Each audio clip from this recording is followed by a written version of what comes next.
We're absolutely drowning in numbers. They're everywhere. News reports, social media, you name it. Our world literally runs on data. But what does it all really mean? Okay, let's dive in. We're going to explore this really powerful four-step process that helps us turn all that noise into a clear, understandable signal. This is the big question, isn't it? It's one thing to have a mountain of information, but it's totally useless if you can't understand it.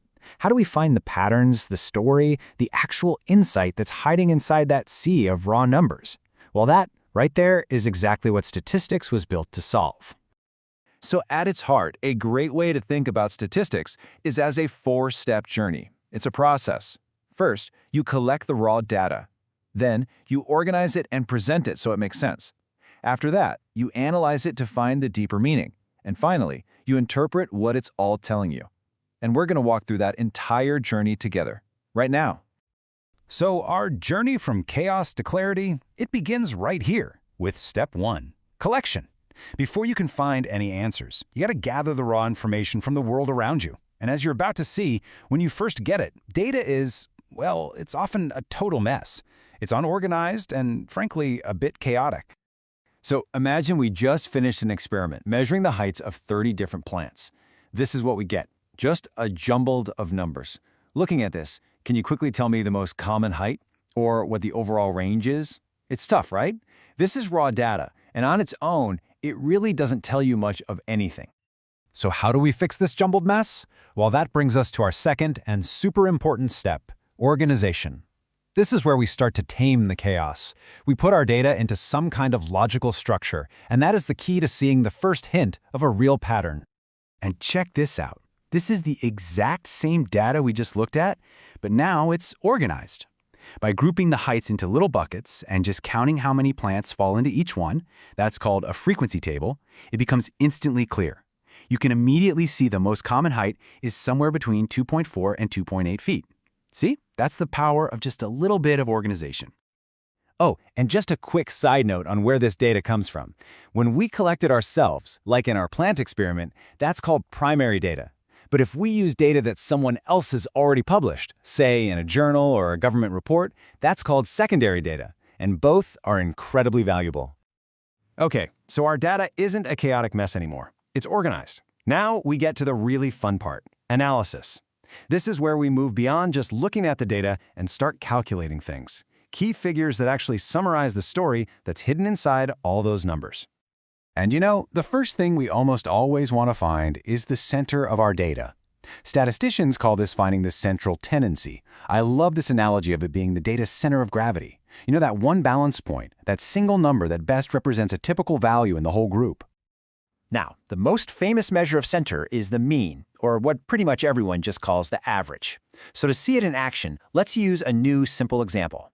Let's say we have the weights of 5 of these sorghum earheads. To find the mean, you just add up all their weights, and then you divide by 5. And there it is. The mean weight is 114 grams. A single number that gives you a pretty good idea of a typical weight for this group. Simple, right? But so powerful. But there's another fantastic way to find the center, and that's the median. The key thing to remember here is that the median is all about position. You just line up your data from smallest to largest, and the median is whatever number is sitting right smack in the middle. So with this different set of 5 values, once we sort them, the middle one is clearly 60 grams. Now, notice something really cool here. That high value of 100 grams, it doesn't affect the median at all. That number could be 1,000, it could be 1,000,000, and the median would still be 60. And that's what makes the median so useful when your data has some really extreme values, or what we call outliers. Okay, so we've got a number for these center, but is that enough? Think about it. If I told you 2 cities have the exact same average temperature, let's say 60 degrees, would you pack the same clothes for both? Probably not, right? One could be mild all year, while the other has blazing hot summers and freezing winters. The center just isn't the whole story. And that's where this idea of dispersion comes in. It's essential. Measures of dispersion tell us about the spread, or the variability of the data. Are all the numbers huddled up tightly around the average, or are they scattered all over the place?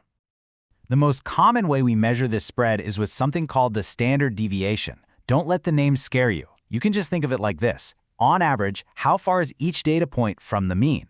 So a small standard deviation means your data is really consistent and predictable. A large one means your data is all over the map and way more variable. So, we've collected the data, we've organized it, and we've analyzed it. It is time for the final step, where it all comes together in the big reveal. This is the payoff, presenting our findings and interpreting them in a way that tells a clear, compelling story.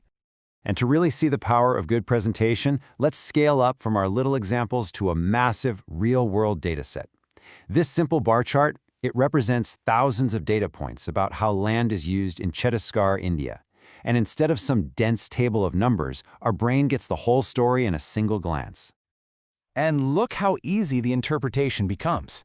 The visual makes it completely undeniable that the largest area is used for cereals, followed by oilseed, and then pulses. The statistical meaning is instantly clear, all because of how the data is presented. And that's the whole journey, start to finish. We started with a chaotic list of plant heights, we used a simple set of sorghum weights to understand analysis, and we ended with a clear insight about agriculture in an entire region of India.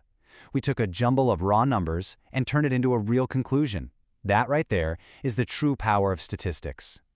In the end, data is absolutely everywhere, but it really is just noise until you use this process to find the story inside it. So the question I want to leave you with is this: what story is the data all around you just waiting to tell?